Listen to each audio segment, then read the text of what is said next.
I found the key that destroyed my marriage on a Tuesday afternoon, wedged between old receipts and lint in my husband's jacket pocket.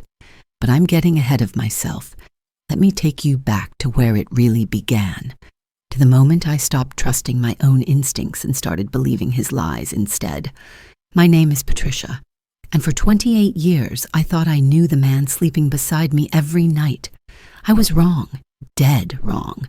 And the worst part? All the signs were there. I just didn't want to see them. Before we continue, please take a moment to leave a comment telling me where in the world you're watching from, and please hit the like button for me right now and subscribe to my channel. We're building a community of people who know it's never too late to heal and find the truth. Now, back to my story. I'm 52 years old, a bookkeeper by profession, which means I spend my days tracking other people's money, finding discrepancies, catching errors that most people miss. Numbers don't lie. They can't.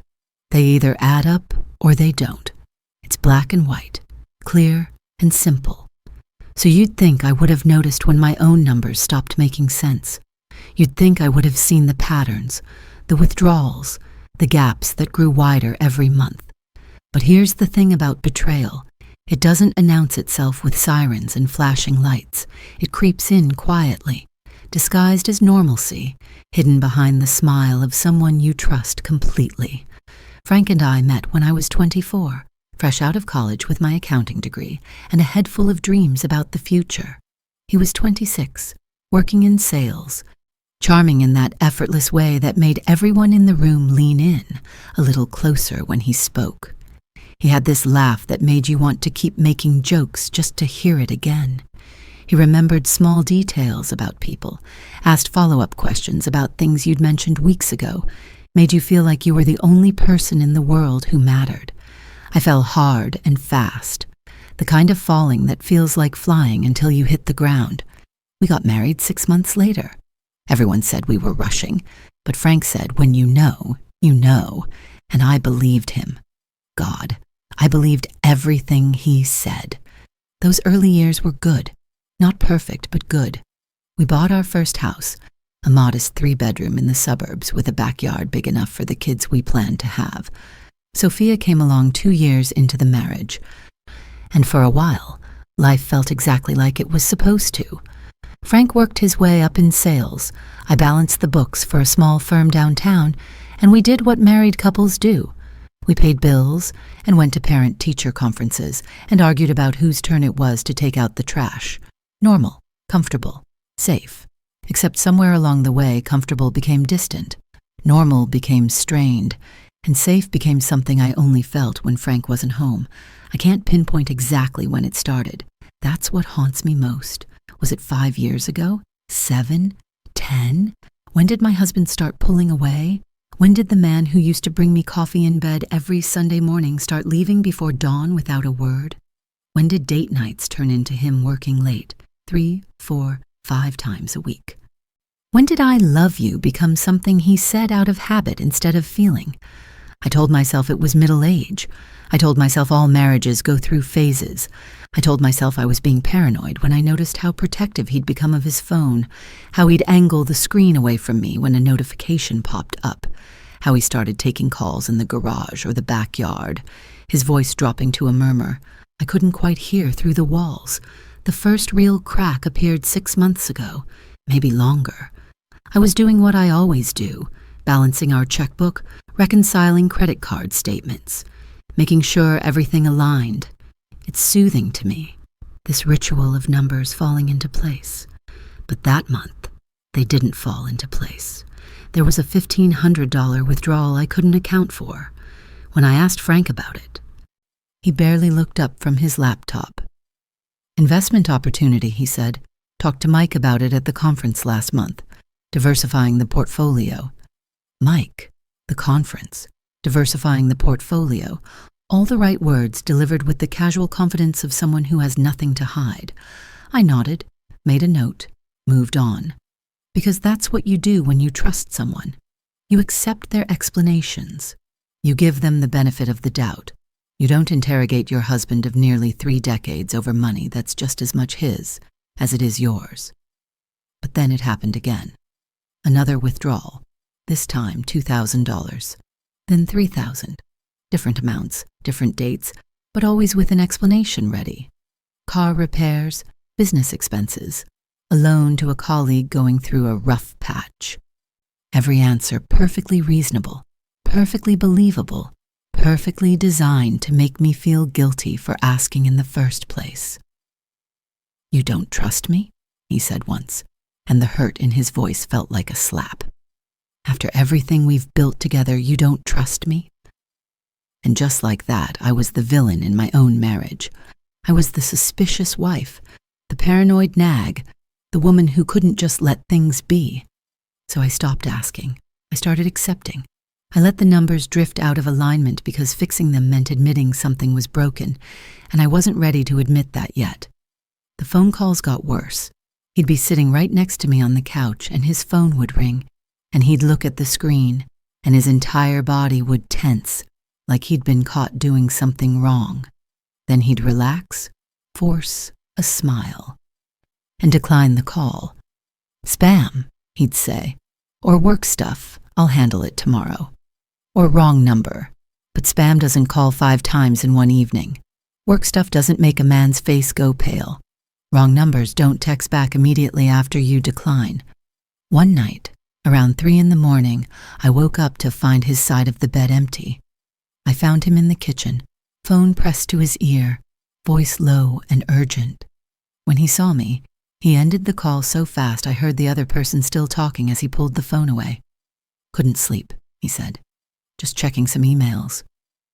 At 3 a.m, with the phone to his ear, having a conversation with his inbox, I didn't call him out on it. I just nodded, poured myself a glass of water I didn't want, and went back to bed. Because calling him out meant having a conversation I wasn't ready to have. It meant facing possibilities I didn't want to consider. It meant risking the fragile peace we'd built on a foundation of unasked questions and convenient lies. The weekend trips increased. Conferences, he called them. Sales seminars. Team-building retreats. He'd leave on Friday morning and come back Sunday night, exhausted and distant, smelling like hotel soap and something else I couldn't quite place. Once I found sand in the cuffs of his pants. We lived nowhere near a beach. The conference was supposedly in Chicago. "Took a walk along the lake," he explained, when I mentioned it. Needed to clear my head after all those presentations. Lake Michigan doesn't have sand like that, fine and white like sugar. But I didn't push. I never pushed. I became an expert at not pushing, at swallowing questions, at pretending everything was fine when my gut screamed that nothing was fine at all. I perfected the art of the casual question, the offhand inquiry that could be brushed aside without consequence. Where was the conference again? How was the hotel? Did you get a chance to see Mike? Questions designed to sound innocent, to probe without confronting, to seek truth without demanding it. And Frank perfected the art of answering without really answering. His responses were masterclasses in vagueness, in details that sounded specific but revealed nothing. The conference was good. The hotel was fine. Mike couldn't make it, actually. Scheduling conflict. Every answer a door closing, every explanation a wall going up between us. Our daughter Sophia noticed. Of course she noticed. She's 28 now, sharp as a razor, works as a paralegal at a firm downtown. She inherited my eye for details and Frank's ability to read people, a dangerous combination that meant nothing got past her. She'd been living in the city for the past 5 years, building her career, building her life, visiting for holidays and the occasional Sunday dinner. But even in those brief visits, she saw what I'd been trying so hard to ignore. "Mom, are you and Dad okay?" she asked me last Easter, catching me alone in the kitchen while Frank was outside manning the grill. "Of course," I said automatically, the lie smooth and practiced. "Why would you ask that?" "Because he barely talks to you, because you barely talk to him, because you both spend the whole time pretending everything's normal when it clearly isn't." I wanted to confide in her.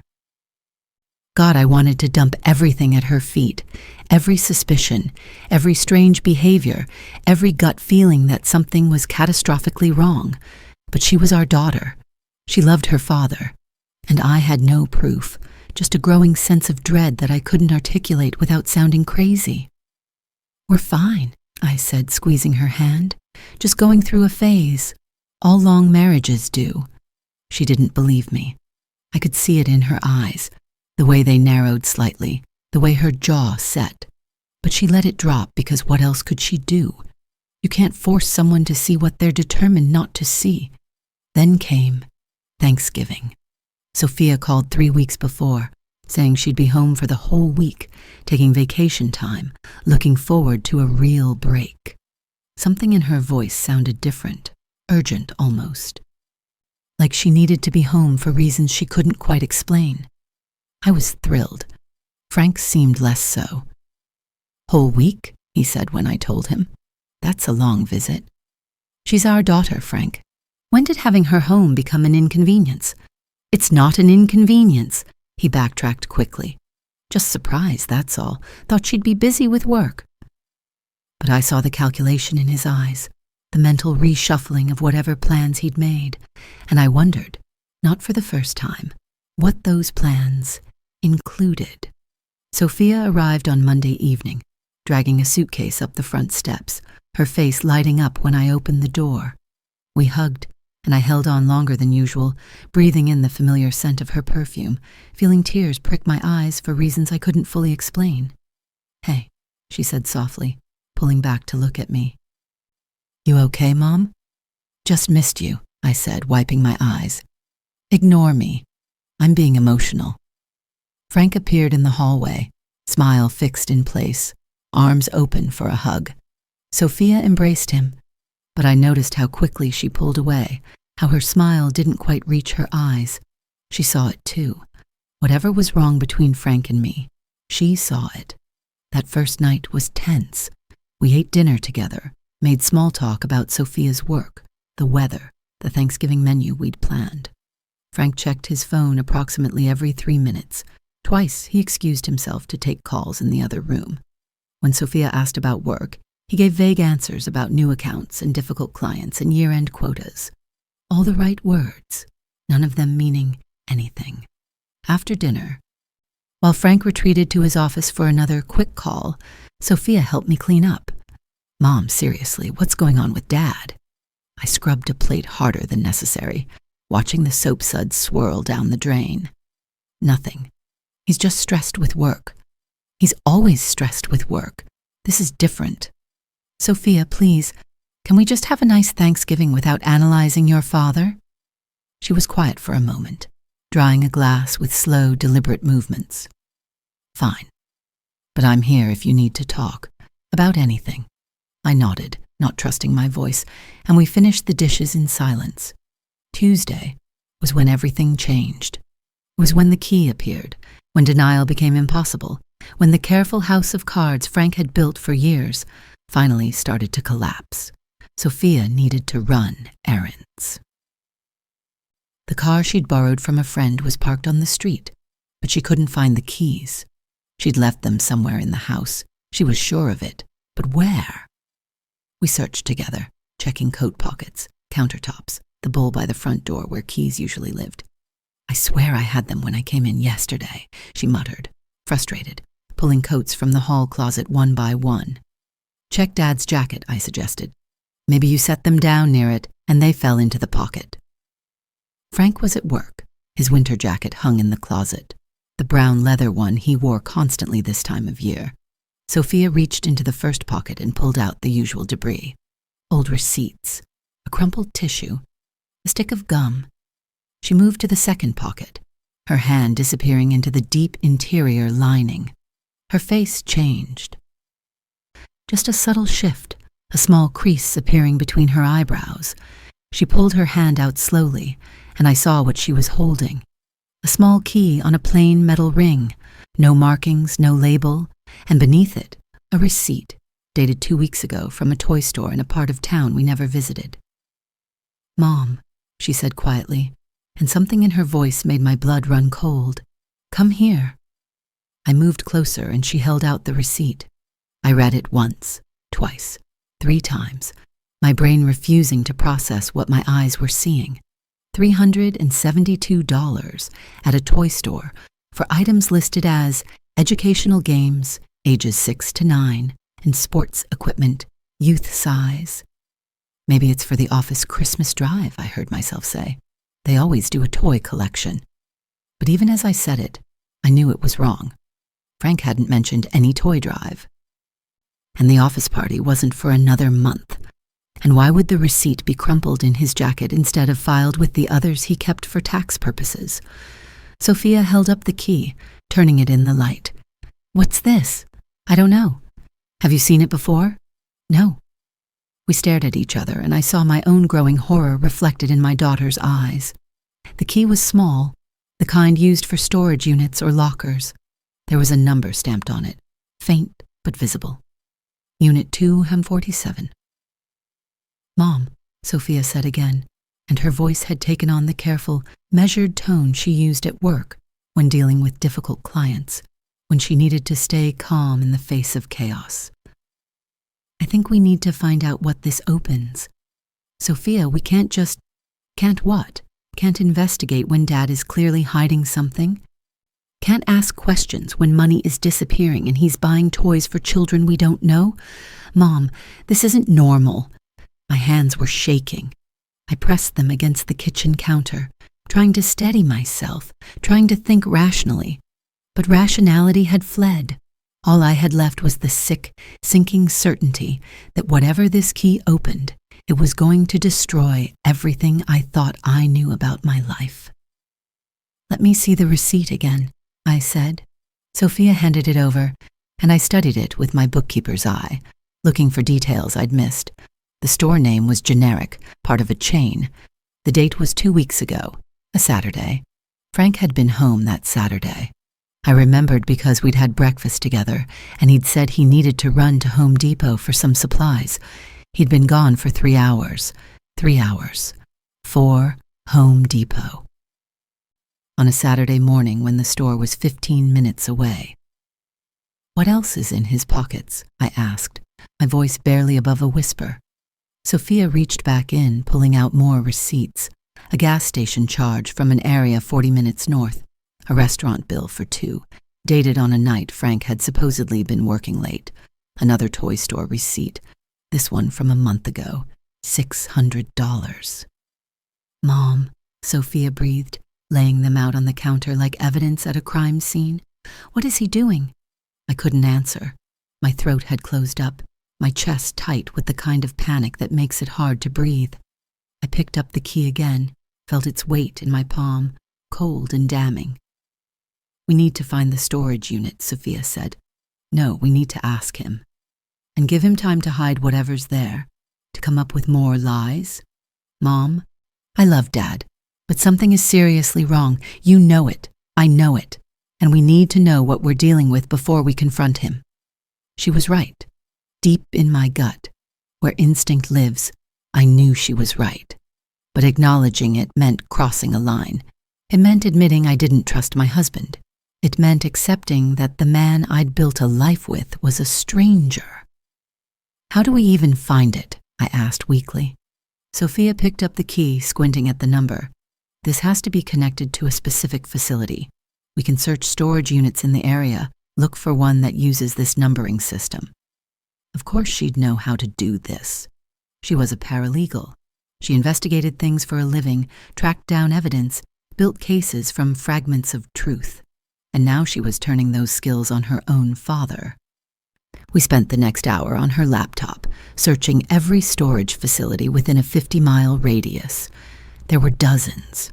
We called them one by one, Sophia doing the talking, her voice professional and polite. "Hi. I'm inquiring about a storage unit. My father has a key with the number 247, and I'm trying to determine which facility it belongs to. Can you confirm if that's one of your units?" Most said no. Some asked for more information we couldn't provide, but the 7th call, to a facility 30 minutes away in a town I'd never visited, hit different. "Yes, we have a Unit 247, the woman on the phone said, "but I can't give out information about our renters without proper authorization." "Of course," Sophia said smoothly. I completely understand. Thank you so much for your help. She hung up and looked at me, triumph and dread warring in her expression. Found it. Now what? Now we go look. Sophia, we can't just break into a storage unit. We're not breaking in. We have a key. That doesn't make it legal. Mom. She reached across the table and grabbed my hands. Something is happening. Something bad. And we need to know what it is before it destroys us. You feel it, don't you? That things are wrong? That Dad is lying? I closed my eyes, and all I could see was Frank's face when his phone rang, the way his whole body tensed, the sand in his pant cuffs, the missing money, the receipts for toys, the key to a storage unit I didn't know existed. Yes, I whispered. I feel it. Then let's go find out what he's hiding. We went that afternoon while Frank was at work. The drive felt surreal, like I was watching myself from outside my body. Sophia navigated, her phone directing us through unfamiliar streets, taking us further and further from the life I knew. With every mile, my sense of dread grew heavier, a weight pressing down on my chest until breathing hurt. The storage facility was exactly what you'd expect. Rows of identical units, orange roll-up doors, security cameras mounted at intervals. We parked and sat in the car for a long moment, neither of us speaking. Last chance to turn back, Sophia said softly. But there was no turning back. Not really. Once you suspect betrayal, once you see the cracks in the foundation, you can't unsee them. You can pretend, you can ignore, but you can't go back to the blissful ignorance of before. Let's go, I said. We found Unit 247 on the second row, tucked between dozens of others just like it. The key slid into the lock like it was meant to be there, and with a twist and a pull, the door rolled up with a metallic screech that sounded like a scream. And there, in the harsh fluorescent light of a storage unit in a town I'd never visited, in boxes and files and photographs and receipts, was the truth that shattered my world completely. What do you do when you discover the person you trusted most has been living a lie? When everything you thought was real turns out to be a carefully constructed illusion? I reached into the first box with shaking hands, and that's when I saw her face for the first time. A woman I'd never met, smiling up at me from a photograph, Frank's arm wrapped around her shoulders like she belonged there, like she was his. And in that moment, standing in a storage unit that smelled like cardboard and secrets, I realized I didn't know my husband at all. But let me tell you what I saw in those first 30 seconds, because it's the kind of thing that brands itself into your memory, the kind of thing you see when you close your eyes for months afterward. The storage unit wasn't large, maybe 10 by 10, but it was packed, organized, meticulously maintained. There were clear plastic bins stacked against one wall, each one labeled in Frank's handwriting. File boxes lined another wall, the kind you buy at office supply stores. And in the center, taking up most of the floor space, were banker's boxes, sealed with tape, each one marked with a year. Sophia moved past me, her phone already out, already recording. We need to document everything, she said. And her voice had that professional detachment she used at work, that calm in the face of chaos. But I could hear the tremor underneath, the barely controlled rage of a daughter discovering her father's lies. I couldn't move. I just stood there, that photograph in my hands, staring at the woman's face. She was younger than me, maybe late 30s, pretty in an understated way, with dark hair pulled back in a ponytail and laugh lines around her eyes. She looked happy. Frank looked happy. They were at a beach somewhere, sunset painting the sky behind them orange and pink, and they looked like a couple in love. When was this taken? Where? How many times had Frank told me he was at a conference while he was actually building sandcastles with another woman? Mom, Sophia's voice cut through my paralysis. Look at this. She was kneeling beside one of the plastic bins, the lid open, and I forced my legs to move, forced myself to look inside. What I saw made my stomach drop so hard I thought I might be sick right there on the concrete floor. School records, report cards, vaccination forms, all bearing Frank's name as father, 2 children, Emma Patricia Rodriguez, born 6 years ago. Lucas Frank Rodriguez, born 9 years ago. Rodriguez, the woman's last name. Our daughter Sophia was 28, which meant when Frank's son Lucas was born, we'd been married for 19 years. When Emma was born, we'd celebrated our 22nd anniversary at that Italian restaurant downtown, the one where Frank had held my hand across the table and told me I was still the most beautiful woman in the world. While I was celebrating our love, he was cutting another child's umbilical cord. While I was believing his lies, he was signing birth certificates. While I was sleeping beside him every night, trusting him with my life, my future, my heart, he was building an entirely separate family 40 minutes away. "There's more," Sophia said quietly, and she pulled out another bin. This one was filled with photographs, hundreds of them, a chronicling of lives I never knew existed. Frank holding a newborn baby in a hospital room, his face filled with that same wonder I remembered from when Sophia was born. Frank teaching a little boy to ride a bike, running alongside him, hands ready to catch if he fell. Frank at birthday parties, Christmas mornings, school plays. Frank as a father, devoted and present, more present than he'd ever been with Sophia growing up. And that's what broke something in me. Not the betrayal of our marriage, not the financial devastation I could already sense, but this, the fact that he'd chosen them over us, over me, over Sophia, that he'd given them the version of himself we'd always wanted, the attentive father, the engaged partner, while leaving us with the scraps, the exhaustion, the excuses. "Who is she?" I heard myself ask, my voice strange and distant. Sophia was already searching through the documents, her paralegal training taking over. She pulled out a lease agreement, scanned it quickly. Rachel Monroe, age 39, nurse at Mercy General Hospital. She kept reading, her face getting paler with each line. "Mom, this lease started 7 years ago. He's been paying for an apartment for 7 years. 7 years. I did the math automatically. The way my bookkeeper's brain always did. 84 months. Let's say the rent was reasonable, maybe $2,000 a month. That's $168,000 just in rent. But there would be more. Utilities, groceries, clothes for growing children, birthday parties, Christmas presents, school supplies, medical bills, insurance. Everything a family needs doubled. "Look for bank statements," I said, and my voice sounded hollow even to my own ears. There have to be bank statements. We found them in one of the file boxes. Frank had been meticulous, keeping records of every transaction, every expense, every dollar that went into maintaining his second life, and as I went through them, as the numbers added up in my head, I felt something shift inside me. The shock was fading, replaced by something colder, sharper, anger. Pure, crystalline rage. He'd taken it from us, from me, from Sophia, from our future. $180,000 from our retirement accounts over 7 years, withdrawn in careful increments so I wouldn't notice the pattern.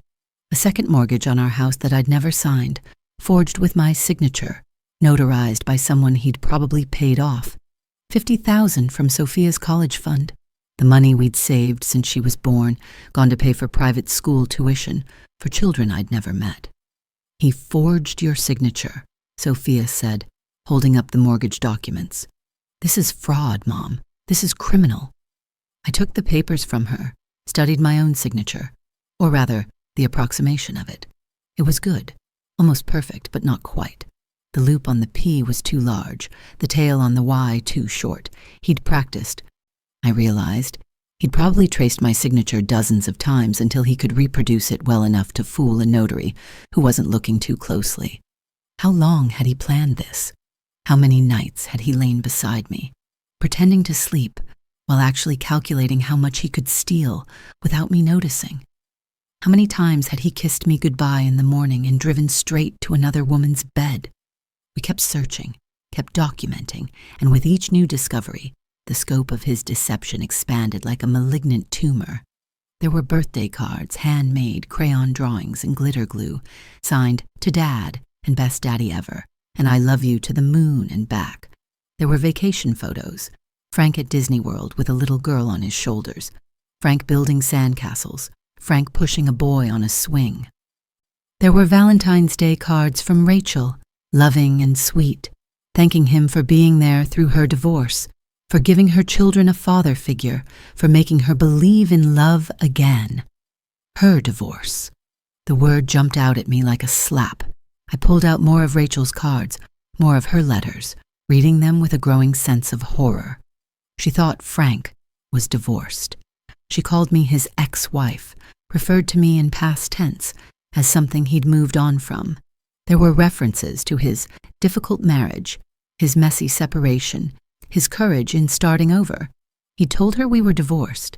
He'd spun an entire narrative where I was the past, she was the future, and somehow he managed to maintain both simultaneously. How? How did one person keep track of so many lies? Sophia, I said, and I barely recognized my own voice. He told her I was his ex-wife. She doesn't know I exist, not as his current wife. She thinks I'm history. My daughter's face went through a series of expressions: shock, disgust, fury, before settling on something harder, something I'd never quite seen before: determination. Then she's a victim too, she said quietly. He's been lying to everyone. We spent 3 hours in that storage unit, photographing every document, every receipt, every piece of evidence that proved Frank had been living a double life. Sophia created a system, organized it all by category: financial documents, personal correspondence, photographs, legal papers. She built a timeline cross-referencing dates with Frank's supposed business trips, his late nights at work, his weekend conferences. The pattern was damning. Every time he'd told me he had to travel. There were photos of him at soccer games or birthday parties. Every late night at the office corresponded with dinner receipts from restaurants across town. He hadn't even been clever about it. Not really. He'd just relied on my trust, on my unwillingness to question him, on the fact that I'd rather believe comfortable lies than face uncomfortable truths. And it had worked. For 7 years, it had worked perfectly. As we were packing up to leave, I found one more box, smaller than the others, pushed to the back of the unit. Inside were more financial records, but these were different. These were projections, budgets for the future. And as I read through them, I realized Frank had been planning an exit strategy. He was going to leave me. In 6 months, according to these documents, he was going to file for divorce, claim irreconcilable differences, and start his life over with Rachel and the kids. The house would be sold, the proceeds split, and he'd move into a bigger place with his second family. It was all planned out, every detail, every contingency. He was just waiting for the right moment to pull the trigger. And I'd have been blindsided, completely unprepared, with half my assets gone, and no idea where my retirement money had disappeared to. "Mom, you okay?" Sophia asked, noticing me swaying slightly. "He was going to leave me," I said numbly. "In 6 months. He had it all planned out." She took the documents from my hands, read through them quickly, and I saw tears streak down her face for the first time since we'd opened this unit. "We need to go," she said, her voice breaking. "We need to get out of here and figure out what to do." The drive home was silent. What was there to say? What words exist for this level of betrayal? I kept thinking about Rachel, about those kids, about how they had no idea their entire life was built on fraud. Emma and Lucas, 6 and 9, children who called Frank Daddy, who trusted him, who believed he loved them. And he probably did love them, in whatever broken way he was capable of love, but he'd also been willing to abandon them for another woman, another life, whenever it became convenient. That's the thing about pathological liars, isn't it? They don't see other people as real. We're all just supporting characters in whatever story they're telling themselves at the moment. When we got home, Frank's car was already in the driveway. My heart kicked into overdrive. It was barely 5 o'clock. He never came home before 7. "Act normal," Sophia hissed as we pulled in. "We can't let him know we found the unit. Not yet. We need a plan." Act normal. As if normal existed anymore. As if I could sit across the dinner table from this man and pretend I didn't know he'd been systematically destroying our life for 7 years. But I tried. God, I tried. I walked into that house, and I smiled, and I asked him how his day was, and I listened to him talk about client meetings and sales quotas and office politics, and the whole time I was thinking about the photographs in that storage unit, about Rachel and Emma and Lucas, about the retirement money he'd stolen, about the signature he'd forged, about the life he'd planned without me. Dinner was torture. Every bite of food tasted like ash. Every word out of Frank's mouth sounded like another lie. He asked Sophia about her work, seemed genuinely interested in her answer, played the part of the engaged father so convincingly. I wanted to scream. How did he do it? How did he compartmentalize so completely? Was there even a real person under all those layers of deception? Or had the lies consumed everything authentic years ago? After dinner, he retreated to his office. Another call, he said. Always another call. Sophia and I cleaned up, moving around the kitchen like automatons, neither of us speaking. When we heard his office door close, she grabbed my arm and pulled me outside to the back porch. "We need to call a lawyer," she said, her voice urgent and low. "First thing tomorrow. Before we do anything else, we need legal counsel." "I can't afford a lawyer." "He's taken everything. Mom, you have evidence of fraud. You have proof he forged your signature on financial documents. Any lawyer worth their salt will take this case. He's going to end up paying for everything, legal fees included." I nodded, trying to focus, trying to think clearly through the fog of shock and rage and grief that seemed to have taken up permanent residence in my brain. What do we tell him? Nothing. Not yet. We gather more evidence, we build an airtight case, and then we destroy him. The coldness in my daughter's voice should have alarmed me. Instead, it felt like a lifeline, because I couldn't do this alone. I couldn't face Frank's lies alone. But with Sophia beside me, with her sharp mind and her steady presence, maybe, just maybe, I could survive this. Over the next week, while Frank went about his life like nothing was wrong, Sophia and I became detectives. We tracked his movements, documented his lies, built a case so comprehensive that no lawyer could tear it apart. We hired a private investigator, a woman Sophia knew from work, who followed Frank and photographed everything. Him entering Rachel's apartment, him at Lucas's soccer practice, him shopping for groceries with Emma perched on the cart, giggling, him living an entirely different life in broad daylight, confident that his two worlds would never collide. The photographs were damning. There was Frank, kissing Rachel goodbye outside her apartment at 7 a.m. on a day he'd told me he had an early client meeting. There he was, playing catch with Lucas in the park during a lunch hour when he claimed to be in back-to-back presentations.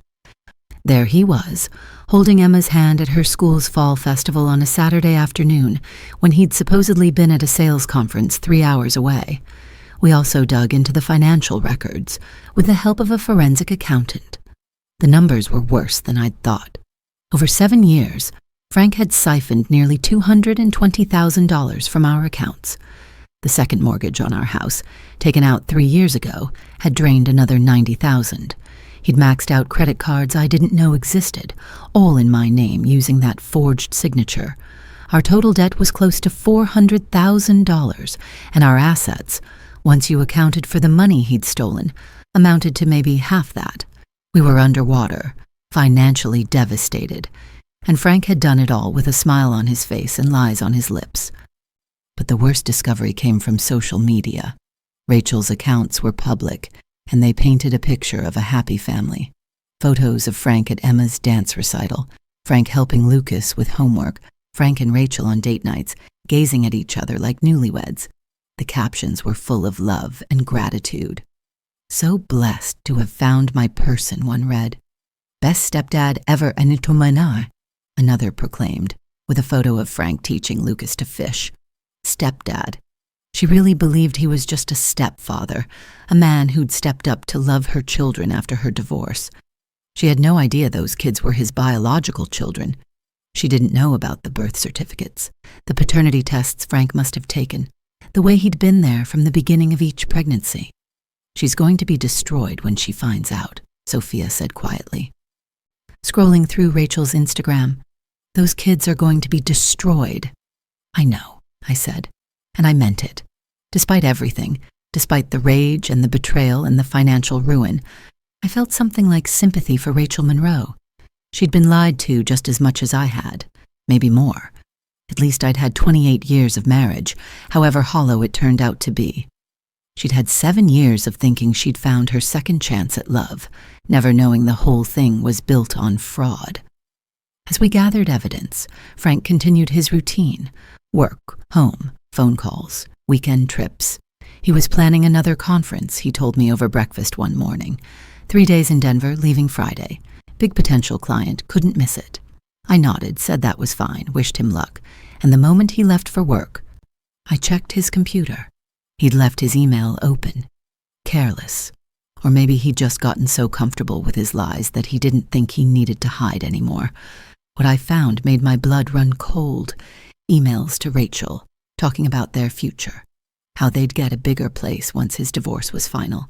How Emma and Lucas could finally have their own rooms. How he couldn't wait to stop living a double life, to just be with them full time. There were emails about me too, terrible things. How I was cold, controlling, impossible to please. How I'd made his life miserable for years. How leaving me was the best decision he'd ever made, even though legally we weren't separated yet. He'd rewritten our entire history, turned me into a villain, justified his betrayal by painting me as someone who'd driven him away. I wasn't perfect. I knew that. Our marriage had grown distant, but I'd been faithful. I'd been honest. I'd trusted him with everything, and he'd repaid that trust by stealing from me, lying to me, and now slandering me to the woman he planned to replace me with. Reading those emails, something fundamental shifted inside me. The grief receded, pushed aside by something harder and sharper. I wasn't just going to divorce Frank. I wasn't just going to expose his lies. I was going to make sure he faced consequences for every single thing he'd done. Sophia, I called out, and when she appeared, I showed her the emails. We're done gathering evidence. It's time to confront him. How? At the soccer game. Lucas has a championship match this weekend. According to Rachel's Facebook, Frank wouldn't miss it for the world. Mom, that's public, in front of the kids. I know. But it's also where both his worlds will be in the same place. He can't run. He can't hide. He'll have to face what he's done with everyone watching. Sophia studied me for a long moment, and I saw her wrestle with the decision. It was cruel, doing this in front of the children, but Frank had made them part of this. He'd brought them into existence through his lies, raised them in a house built on fraud. They were going to find out eventually. At least this way, both families would learn the truth at the same time. Okay, she finally said, but we record everything, every word, for the divorce proceedings. We spent the next 2 days preparing. Sophia printed out the most damning documents, organized them in a folder. She set up her phone to record audio and video, tested the equipment multiple times. We consulted with our lawyer, who advised us on what we could and couldn't say, what would hold up in court, and what might cross into harassment. And we watched Frank, studied him like he was a specimen under a microscope. How did he lie so easily? What went through his mind when he kissed me goodbye in the morning, knowing he'd be kissing Rachel that same afternoon? Did he feel anything at all? Or had he become so disconnected from reality that nothing touched him anymore? Friday morning came. Frank was packing for his Denver trip, humming to himself, checking his phone every few minutes, probably texting Rachel, I realized, coordinating their weekend plans under the guise of business travel. Have a good trip, I said as he headed for the door, and I meant it to sound normal, casual. But something in my voice must have been off because he paused, looked at me with something almost like suspicion in his eyes. You okay? He asked. Fine, just tired. Have been sleeping poorly lately. He nodded, seemed to accept this, and then he was gone, off to spend the weekend with his other family while telling me he was in Denver closing deals. Sophia and I followed an hour later. We'd found the soccer field through Rachel's Facebook event page. Championship game, Saturday morning at 10.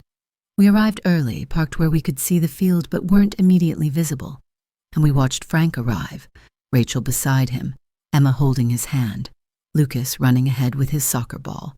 They looked like a family, happy, normal, completely unaware that their entire world was about to implode. "You ready for this?" Sophia asked, her hand on the door handle. Was I ready? Ready to destroy the illusion Frank had built?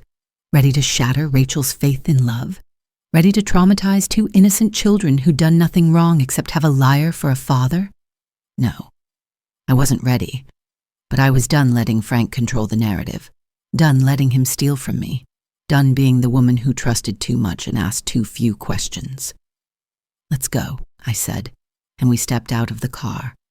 The walk across that parking lot felt like walking to my own execution.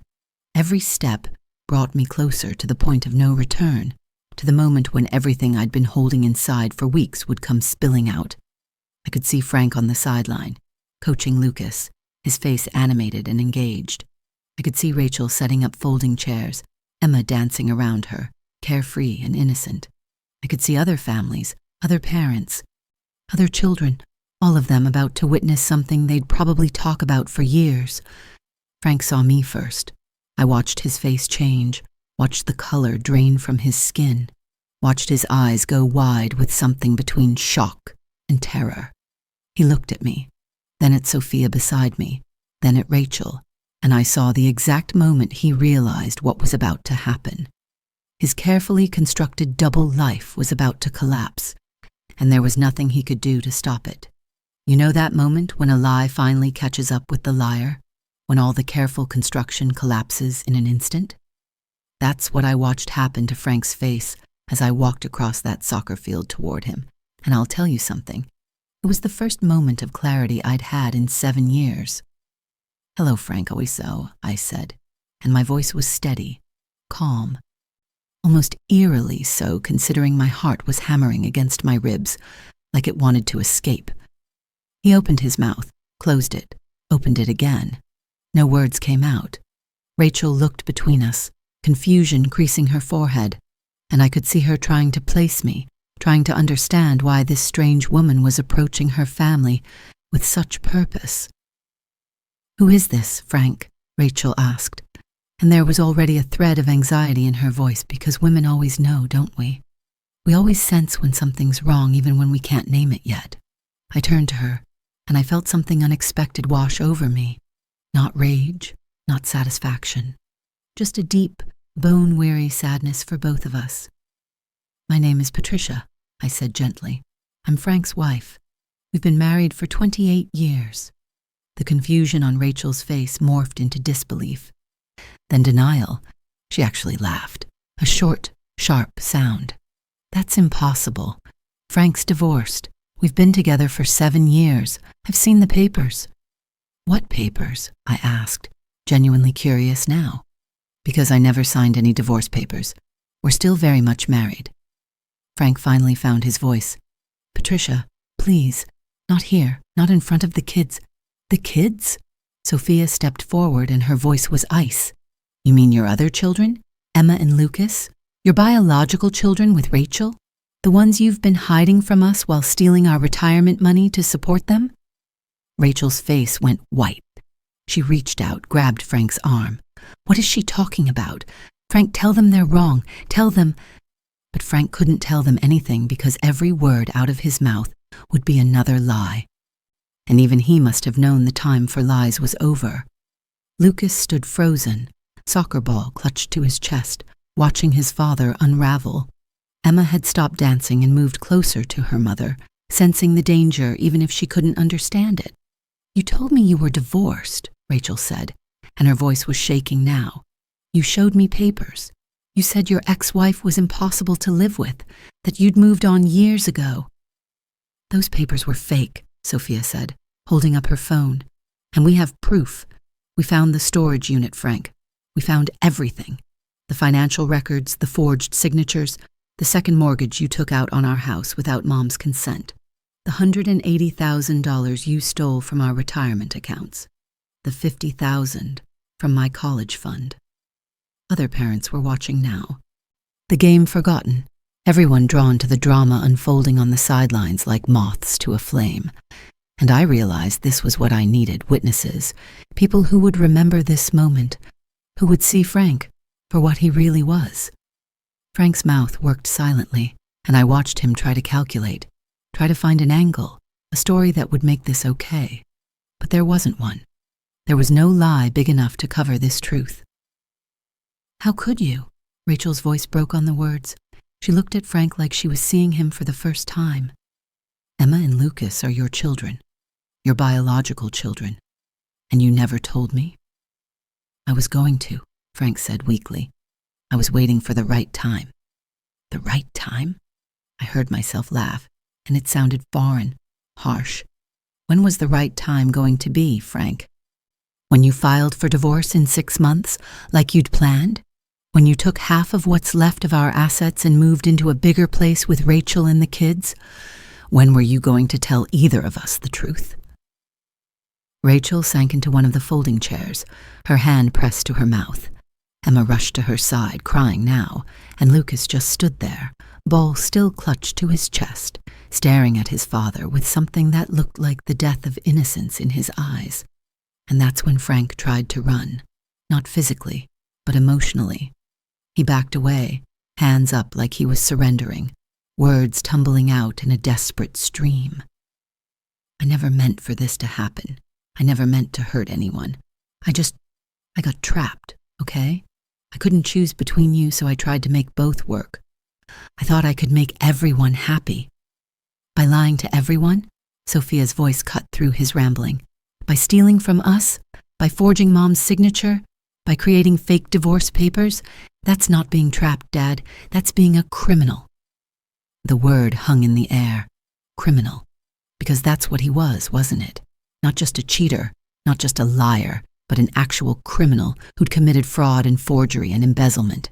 The police would be involved, lawyers, courts. This wasn't just a divorce. It was going to be prosecution. I watched reality crash over Frank's face in waves. The denial, the panic, and finally, something like acceptance. Or maybe it was just exhaustion. Maybe after 7 years of maintaining 2 lives, he was almost relieved it was over. "I'm sorry," he whispered, and he was looking at all of us now. Me, Sophia, Rachel, even the kids. "I'm so sorry." But sorry doesn't give back stolen money, does it? Sorry doesn't erase forged signatures or fake divorce papers or 7 years of systematic deception. Sorry doesn't heal the wounds left by betrayal this deep, this calculated, this complete. Rachel stood up, took her children's hands. "We're leaving," she said, her voice hollow. "Don't contact us, don't call, don't text. We're done." She walked away without looking back, Emma and Lucas following, and I watched another family shatter because of Frank's lies. Those kids would need therapy. Rachel would need years to trust again. And it wasn't fair. None of it was fair. But at least now they knew the truth. Frank turned to me, and I saw tears on his face, but I felt nothing. No satisfaction in his pain, no vindication, just emptiness. "Patricia, please, we can work through this." "No," I said simply. "We can't. My lawyer will contact you about the divorce proceedings. You'll also be hearing from the police about the fraud charges. Sophia has documented everything, every forged signature, every stolen dollar, every lie you told. You're going to face consequences, Frank, real ones." And then we left. Sophia and I walking back across that parking lot, leaving Frank standing alone on the sidelines of a soccer game that would never be finished, at least not for him. The drive home was silent again, but this time it felt different, lighter, somehow. Like we'd been carrying a weight neither of us realized was there until it was gone. When we pulled into the driveway, Sophia turned to me. "How do you feel?" she asked, and I took a moment to actually check in with myself. To assess the damage. I felt sad, yes, grieving the marriage I thought I had, even though I now knew it never really existed. I felt angry too, at the waste of it all, the years I'd given to someone who never deserved them. But underneath all that, I felt something unexpected. Free. "I feel like I can finally breathe," I said. The next 6 months were a whirlwind of legal proceedings and financial reconstruction. Frank was charged with fraud and forgery. He pleaded guilty, received probation, community service, and was ordered to repay everything he'd stolen. The divorce was finalized quickly, once the criminal charges provided ironclad proof of his deception. I got the house, most of the remaining assets, and Frank was ordered to pay substantial support while we worked out the debt situation. Rachel reached out once, a letter that arrived 3 months after the confrontation. In it, she apologized for things that weren't her fault, thanked me for telling her the truth, and let me know Emma and Lucas were in therapy and doing as well as could be expected. She was moving back to her hometown, starting over, building a life that didn't include Frank's lies. I hoped she found peace. She deserved it. Sophia helped me sell the house. Too many memories, too many lies embedded in the walls. I bought a smaller place downtown, an apartment with big windows and hardwood floors, and room for exactly one person to start over. I redecorated with colors Frank had always hated, hung art I'd been saving for years, created a space that was wholly, completely mine. I went back to therapy, the therapist I'd stopped seeing years ago when Frank had complained about the cost. She helped me work through the betrayal, the grief, the anger, and slowly, painstakingly, I started to rebuild, not just my life, but my sense of self. I'd been Patricia, Frank's wife, for so long that I'd forgotten how to be just Patricia. Rediscovering that woman has been the hardest and most rewarding work of my life. I retired early, took the settlement money, and invested it carefully. I travel now, places Frank always said we'd go someday. I've reconnected with friends I'd neglected, joined a book club, started taking painting classes. I'm learning to fill my days with things that bring me joy, instead of things that bring someone else comfort. And yes, at Sophia's insistence, I did try dating again. Just a few casual dinners, nothing serious. But it felt good to remember that not all men are liars, that trust is possible, that maybe someday I'll be ready to let someone in again. Today, I'm sitting in my apartment, sunlight streaming through the windows, and I realize something profound. Frank didn't just take 7 years from me. He took 28 years. But he can't take any more. Every day from now on belongs to me, and only me, and I get to decide what to do with them. So here's what I want to know from you, because I think sharing our stories is how we heal, how we help others see the signs we missed. Have you ever ignored red flags because you wanted to believe in someone? Have you ever stayed in a situation that felt wrong because leaving felt harder? Have you ever discovered that the person you trusted most was living a double life? Drop your story in the comments below. Tell me about the moment you finally saw the truth. Share what happened when your world collapsed and how you rebuilt it. And if you're in the middle of your own nightmare right now, wondering if you're crazy for questioning things that don't add up, listen to your gut. Those instincts exist for a reason. The numbers don't lie, people do. Trust yourself. And if this story resonated with you, if it helped you feel less alone or gave you courage to face your own truth, hit that subscribe button. Share this video with someone who might need to hear it. Because the more we talk about toxic relationships, financial abuse, and the long road to healing, the more we break the silence that allows this behavior to continue. I'm Patricia. I survived my husband's double life. And I'm here to tell you that life after betrayal is possible. It's hard, it's painful, but it's also beautiful in ways I never expected.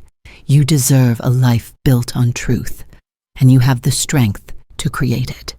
Now it's your turn to share. I'm reading every comment, and I can't wait to hear your story. Thank you for listening to my story.